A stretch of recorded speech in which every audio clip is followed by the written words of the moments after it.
Hello, my name is Redacted.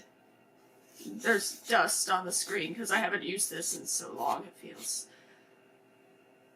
And to my subscribers who may remember this setting, yes, I'm back at my dad's house in Kentucky. I miss Colorado, but being homeless really sucked. Anyway, it was traumatizing, so let's not talk about it. That's the first step to healing, right? Is not talking about it.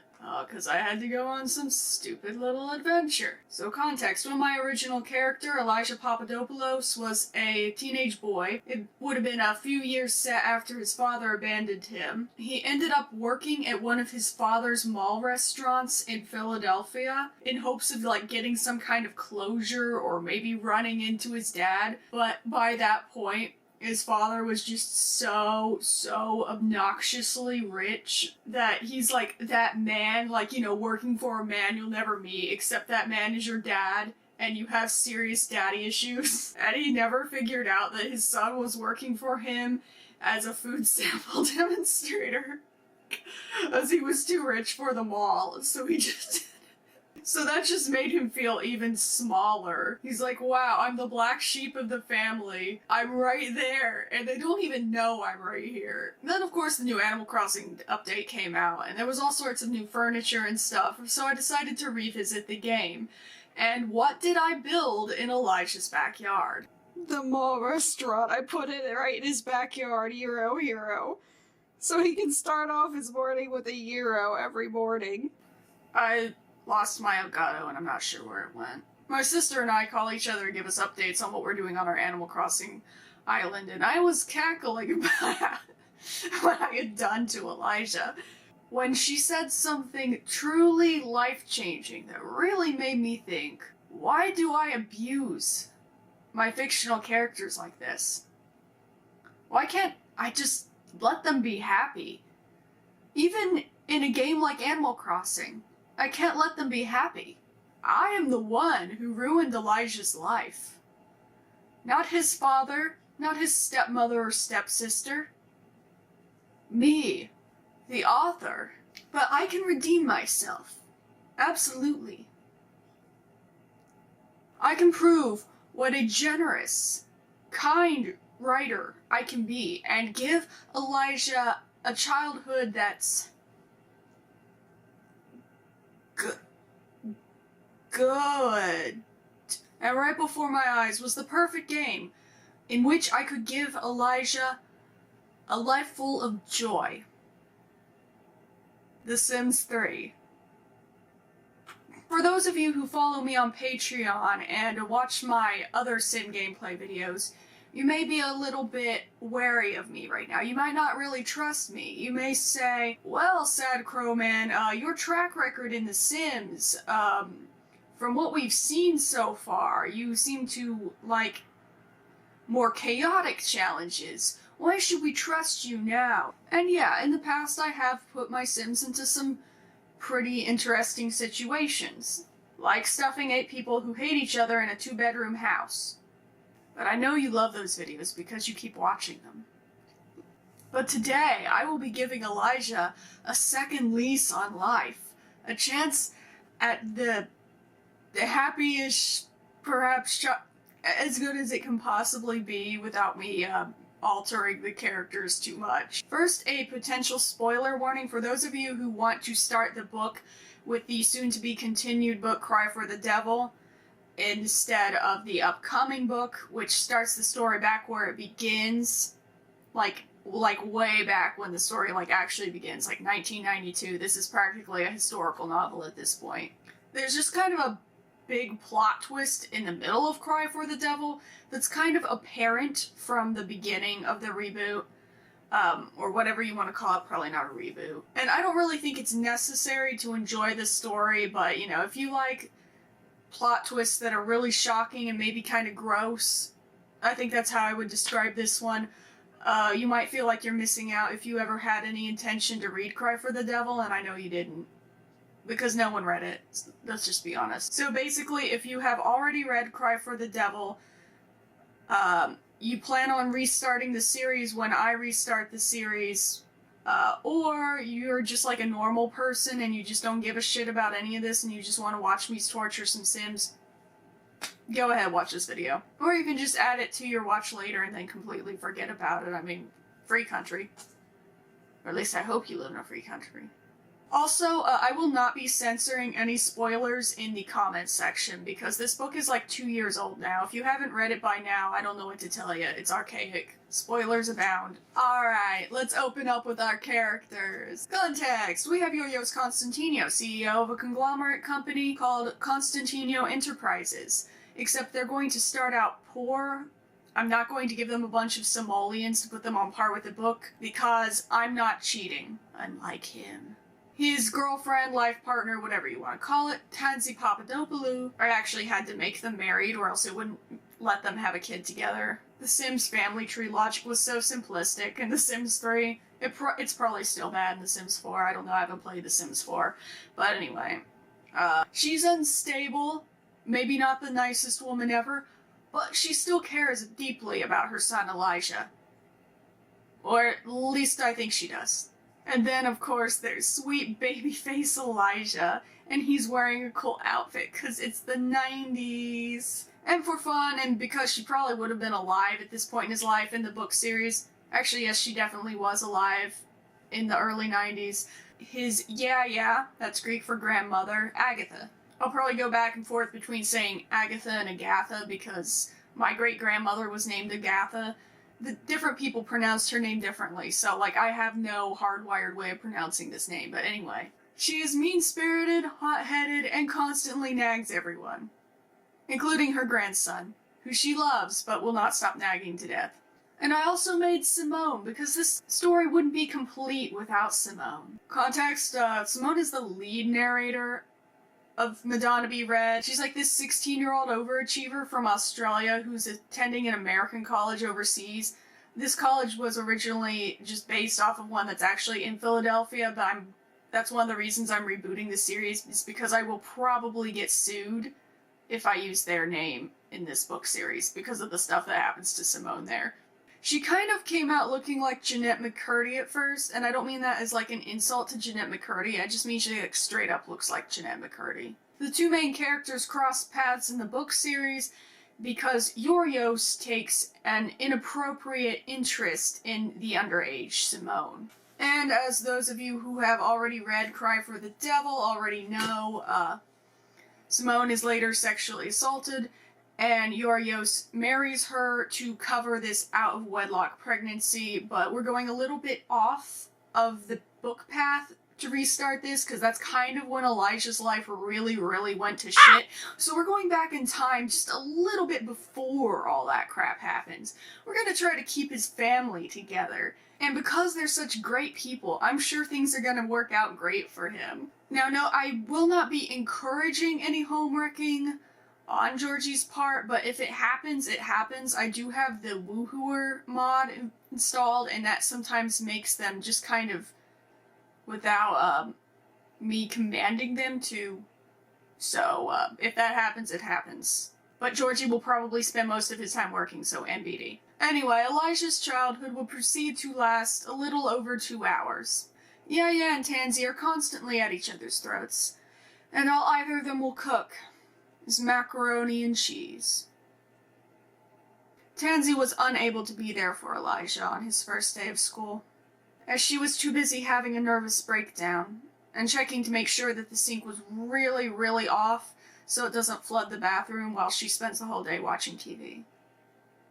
Hey, remember when we were all rich and lived in a giant Great Gatsby-esque mansion on the main line? Ah, yes. Remember when we ate something other than mac and cheese? Remember when you weren't born yet and I could watch TV in peace? Hey, isn't tomorrow Elijah's first day of school? Sometimes I feel like no one cares. I look for mom, dad, but no one is there. Don't get me wrong, I know that life ain't fair, but still a kid and I need you there. No one cares. I need you there.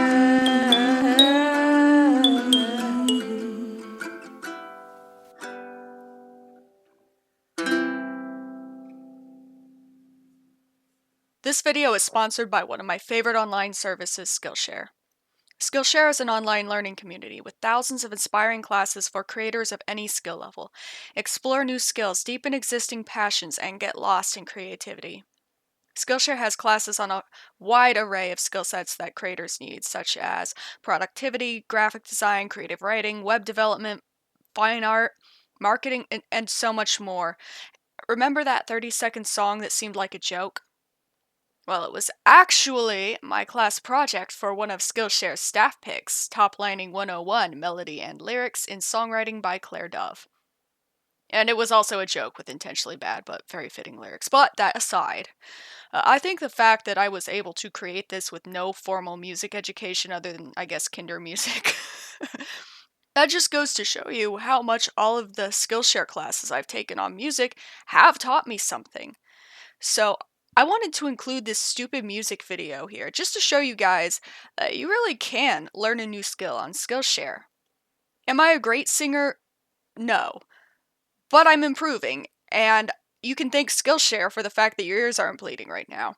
Anyway, something I'd heard many times but never really understood until Claire's class is that a good chorus should have a combination of lyrics and melody that sticks in your memory. Otherwise, you won't have a memorable song. Now, also, I know winter break is coming up for a lot of you, and Skillshare is a great way to use your free time to learn something you've always wanted to explore that school won't teach you. And it's curated specifically for learning, meaning there are no ads, and they're always launching new premium classes so you can stay focused and follow wherever your creativity takes you. It's also a good platform for neurodivergent, hearing impaired, or English second language creatives, as it has a transcript feature that follows along with you. It also has subtitles in Spanish, French, Portuguese, and Dutch. The first 1,000 of my subscribers to click the link in the description will get a 1-month free trial of Skillshare so you can start exploring your creativity today. And again, thank you to Skillshare for sponsoring this video. To keep Yorios busy, I gave him a state-of-the-art Windows 3.1 personal computer.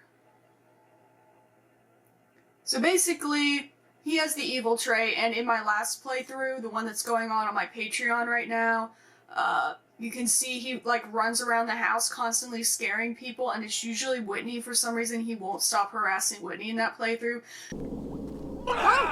Wait, oh, an extra 1 simoleon raised brow. Oh my god! Yorios, would you just stop harassing this woman? She does not deserve this. Oh my god.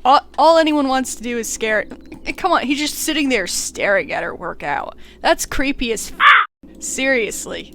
Yorios, stop it. Just stop it. No! God, you f***ing creep. Go. Go away. Fight him. He's nothing compared to you. Just fight. Just fight. So I'm going to avoid this from the beginning of this playthrough by giving him a computer, so that way he'll be so busy working from home all the time that he won't be running around scaring people just because he's bored. Because he'll be too busy, working. He'll also be less likely to cheat on Tansy that way. Meanwhile, it is Yaya's turn to cook macaroni and cheese. She will show that useless daughter-in-law of hers how it's done.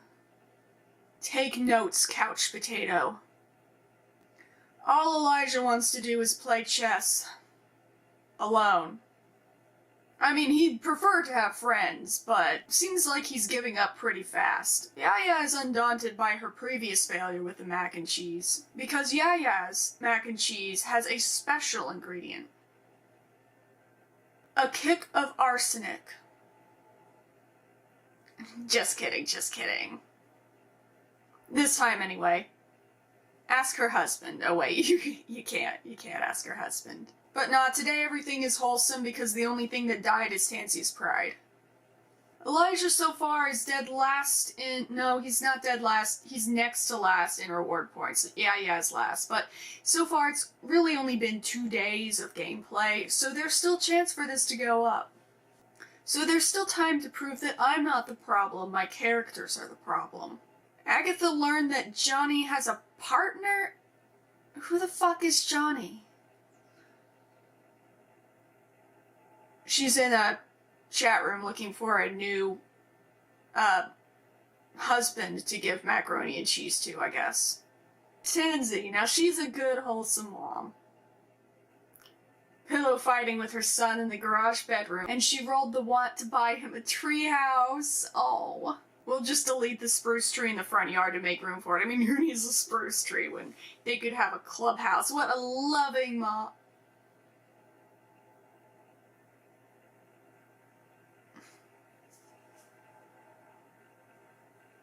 It's almost like Elijah only exists as a tool to tie down Georgie.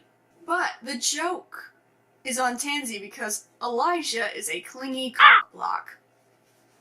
He asks Yaya for a bedtime story, and she teaches him the art of her special macaroni and cheese. Where is Papa, anyway? It looks like a really intense game of Microsoft Minesweeper. We better leave him alone. Uh-oh, they are about to engage in woohoo.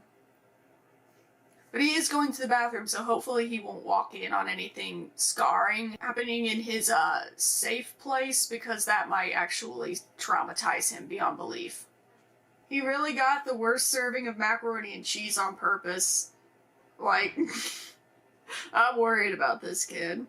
God damn it, Georgie, stop working, you're going to be late for work. Yeah, it's like, you're always on that damn computer. As the sole breadwinner of this house, why don't you stop stepping on my dick, mama? And then he goes on to, like, mansplain this amazing new thing called the personal computer. The computer is the box, and the thing on top of the screen is called the it just monitor. shows you what the computer is thinking. But when it comes time to eat macaroni and cheese for dinner, will he choose love or safety? Tansy's leftovers or Yaya's leftovers? Coward. Back to Elijah, we're going to try to meet some friends. There's got to be at least one child in Philadelphia that can tolerate him. But alas, Mama and Papa are concerned about public school education not being good enough and want to send him to Smugsworth Prep. I decided to fulfill this want because, honestly, he's probably better off in boarding school. He'd have a more diverse palette, at least. Also, this frees up some time for Tansy, rather sitting at home watching TV all day and arguing with Yaya about who makes the best macaroni and cheese while Elijah plays chess outside alone. She can stop pretending she's a stay-at-home mom, and she can, like, get a job and contribute. And in another lucky break for Elijah, though not really at the best time, he meets Deirdre Littler in school. So at least there's someone he can chat with when/if he ever gets to come home from boarding school. I've never had a sim in boarding school before, so I don't know how it works. So the television broke, and I fear that if it remains broken, Tansy and Yaya will never stop fighting with each other, because that's all they either do is, like, sit there and watch TV or fight with each other this whole playthrough. So I send Agatha to fix it, and if she dies, I don't care, because that still relieves the conflict, because the conflict is Tansy and Yaya won't stop fighting. If one of them dies, then that's not a problem anymore. So the household's, like, a lot less tense.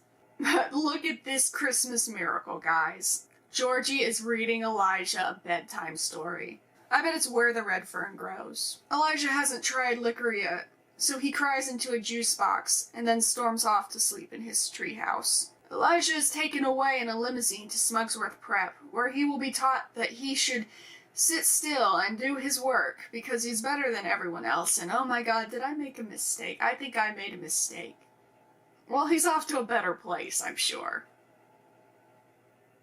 How are his parents handling having the house to themselves without their son there to keep them company? I see. Tansy has a nervous breakdown, but breathing into a paper bag will help loads. Let's see. The paper bag is not going to help Tansy Papadopoulou's current state of mind. Tansy Papadopoulou should go to the hospital. Yes, she should. To deliver that dossier so she can get a hedge ahead and work. But while we're in the neighborhood, I guess we better, admit her for her stability. Georgie, a supportive husband, spends this time networking and dreaming that someday Yaya will die already so he can have a more peaceful life, and then maybe Tansy won't be such a bitch all the time. Who's that, Sim? Is that the bartender? No, she's a coworker, so better network. Oh, no, I think he wants to flirt while his wife is in the hospital being treated for instability. Stay classy, Georgie. We all know you like redheads. If you read the book anyway. But you say you want to see Elijah grow up well. Which is it? Do you want to see Elijah grow up well, or do you want redheads? So you can hug her, but she can't hug you. Jeez, Georgie. Tansy is back from the hospital and has decided she wants her son back because this game is hella boring without him. Mom is already cooking some new macaroni and cheese. Sure, there are waffles right there, but she shouldn't corrupt Elijah's palate with too many fancy foods. Now, sure, it's 5 a.m., but rise and shine, you fucks. This is a macaroni and cheese-focused household. Yeah, keeps coming in to harass Elijah, just like usual. Why do all you do is sit inside and play chess all day? Boys your age should have friends and play sports. But there you are again, playing chess against yourself. At least go find a playmate. You're gonna grow up weird. On another note, we ran out of mac and cheese, so Elijah will be eating waffles for the first time.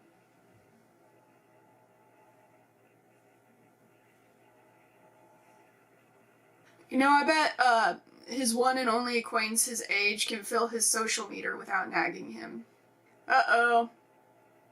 Yaya has broken Georgie's personal computer. How will he ignore his family from home now? And I'm sure Yaya can fix it. I mean, she fixed the TV without dying, which I was a little disappointed about, but whatever. Meanwhile, Elijah's having a freak out because someone his age spoke to him and he just can't believe it. The next day, the computer is still broken, so Georgie has no choice but to play chess with his son. But he would rather die than let this be wholesome, so he rolls the wand to remind us that he'd rather be playing with that redhead.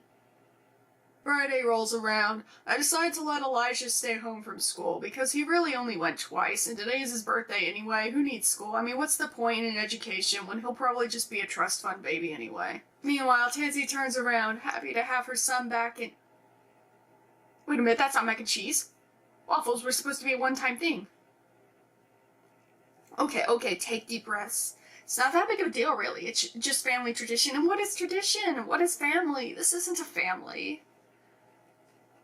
Elijah immediately decides to go to school, and I regret canceling the action, because it's a field trip day, and that sounds more fun than a birthday party at home surrounded by your constantly fighting family's work friends who only come because they feel sorry for you, I guess, and for cake. Of course, for cake. So I decide to occupy him with a telescope while Yaya and Papa argue inside, because Georgie has no heart. He comes outside and takes it out on Elijah. Tisk, tisk, tisk. This is what cyclical abuse looks like, guys, right here. Traumatize him back, Elijah. Traumatize him back. Make him regret yelling at you. Make him regret ever having you. Make him regret his own birth. Since both of his parents are at work and Yaya is still trying to fix that newfangled personal computer, I have Elijah plan his own party, which is his acquaintance from elementary school who is now a teen, and all of Georgie's friends. Some of which I didn't even know he was friends with. I don't know how Georgie has all these friends. I know I got him the office hero thing, but I don't know where he got all those friends. I'm sending Tansy home from work a little early before the party starts to make sure that Elijah's not, alone on his birthday in case Georgie decides to stay late and work or something like that and never shows up. How is Georgie doing? See Elijah's ghost! Georgie, that's your son! Yes, he traumatized you, but it was fair. Anyway, gotta make some mac and cheese for the party. We can't have them eating waffles. That would be far too impure. And, for far too much of the book series where he eats at Waffle House, all the time, because it's that redhead's favorite restaurant. I'm talking about Simone, of course. Of course, I could have also been talking about already. Actually, both. Okay, everyone, come in. The party has started. Why is everyone going to the garage bedroom? What's going on in there? They're shooing and booing him. What is going on? Did they just kick the birthday boy out so they could hide from the party and play chess? Because that is so evil. What? Wow. Okay. So, out of the two reasons to have them attend this party, we said because they feel sorry for Elijah or to eat cake, and I think it's pretty clear that it's not the first one. Elijah goes to play computer games probably because he's scared and surrounded by strangers, and then Yaya comes and starts calling him trash. And you know the Sims AI is messed up because then they're about to play tag. No, I'm not letting this happen. Argue, Elijah, argue. Defend yourself. They should be embarrassed to raise you like this. And then there's Sugar Bijou booing him. This poor kid, wow. Happy birthday. Okay, this childhood can't get much worse. Let's age him up now before there's like a death, a divorce, or a house fire. But anyway, at least Deirdre showed up. Happy birthday, kid. Here's to another day closer to death. Then he goes through the magical puberty transformation and boom. Welcome to the worst years of your life, kid. He's like, wait, that wasn't the worst years of my life. Elijah has reached his teen years. Angst and raging hormones can make this a difficult period for any sim. Elijah can now join the workforce by taking a part-time job, although his grades are still a big factor in his future success. Due to his indifferent study habits, I didn't get to choose a trait, oops. The trait is good. Well, that's a lucky break, I guess. I mean, he's a good sim. Well, it might sound like good luck, but when you consider the fact that everyone in his life is an evil or hot-headed sim, and he has the emotional durability of a wet piece of paper, he's in for a hard life. This also more or less follows the plot of Madonna Be Red, as by this point he's actually a pretty good kid. Well, maybe as long as we don't deploy him to fight in a war, he should be fine. Maybe. Anyway, welcome to teenhood, good guy Elijah. I may as well cancel this see Elijah grow up well wish and this one because it's a lost cause, but at least now he can finally hang out with Deirdre. He's only been trying to do that for like a whole life stage. It's so funny for me that he can use the Brighten Day interaction because he's a good sim now. I played this game with Elijah before, yeah, but I've never had him as a good sim. The first time I made him in like 2000, what was it, 13, 15, somewhere around there, I made him an evil sim, and now look at him. Brightening days. Looks like she's sick of him, good or evil, doesn't matter. Elijah's only party guest is gone now, so that means it's Georgie's party now. Actually, I guess it was always Georgie's party. Even though Elijah threw it, it's Georgie's party. Well, that's it for now. Be sure to comment if you want me to make a video for his teenage years as well. I admit I'm actually shocked by how tame this is, because usually my Sims games are, Don't mind Tansy, Bridget. I know you're having lots of fun on the computer. Oh, f***. That happened sooner than I thought. I can't set the door to where Tansy can't go in there either. Well, this isn't really the death trap I expected, but I don't think I put a fire alarm in this house. I think I forgot that. So, you know, a death trap is a death trap. Stop, Tansy. Stop. You're dumb. Tansy. Tansy. I know you want to watch, but you can't. Oh, and now the grill is on fire too. This is taking forever. See, this would be a lot easier if I could remove that door. I will warn you that I did already record half of his teen years, and they are more typical to my gameplay style. How do I describe it? It appears she is, not on fire yet. Actually, she might survive, but the computer definitely won't. Elijah, you should just go to school. Elijah's like, well, I had a dramatic day already. He can sleep in class, it's alright. And I do some pretty weird things when I'm inspired, and I was especially inspired for his teen years, so... Anyway, now of course, for those of you who want more Sims content from me, there are some Sims videos of my OCs available on my Patreon for only $3 a month, so really you could watch them all in 1 month and then delete, I don't care. Supporting my content is like always appreciated, but it's never demanded. So even if you're not interested, thank you for watching this video. It means a lot, and I hope to see you next time. And of course, as always, blessed be motherfuckers.